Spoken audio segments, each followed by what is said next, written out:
Hello viewers, நாங்களுடைய Lakshmi. நீங்கள் பார்த்துருக்கிறது 0 லக்ஷ்மி வந்தார், அவார்டை வாங்கிட்டு பறந்துட்டார் அப்படிங்கிறதான்.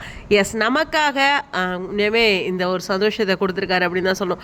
ஏன்னா கண்டிப்பாக அந்த பக்கம் பிஸி ஷெடியூல் இல்லையா ஏவிஎஸ். ஒரு கால் ஷீட் வந்து 15 நாள் அந்த பக்கம் தான் இருந்தாலும் இந்த பக்கம் தமிழ் மக்களுக்காக, தமிழ் ரசிகர்களுக்காக அப்படின்ட்டு பறந்து வந்து அவார்டு வாங்கிட்டு போயிட்டார்.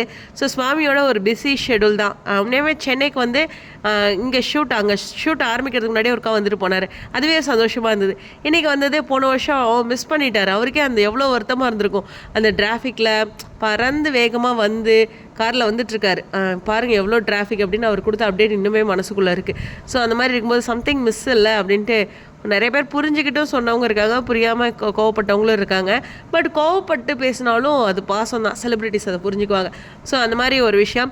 ஸோ அவர் கையில் இந்த பறந்து போகும்போதெல்லாம் அவர் கையில் இருக்க இந்த அவார்டு வந்து நம்ம கூட இருக்க அவரோட பாண்டிங்கை இன்னும் அவருக்கு நினைவுபடுத்தும். எவ்வளோ மெமரிஸோடு கடந்து போவார் அப்படிங்கிற ஒரு விஷயம் இருக்குது. ரொம்ப ஹாப்பியாக இருக்குது சுவாமியோட இந்த வருகையும் அவருடைய அவார்டும்.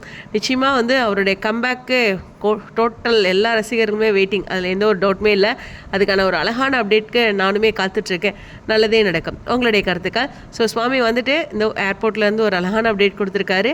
அது உங்களுக்காக. ஸ்டேடியம்.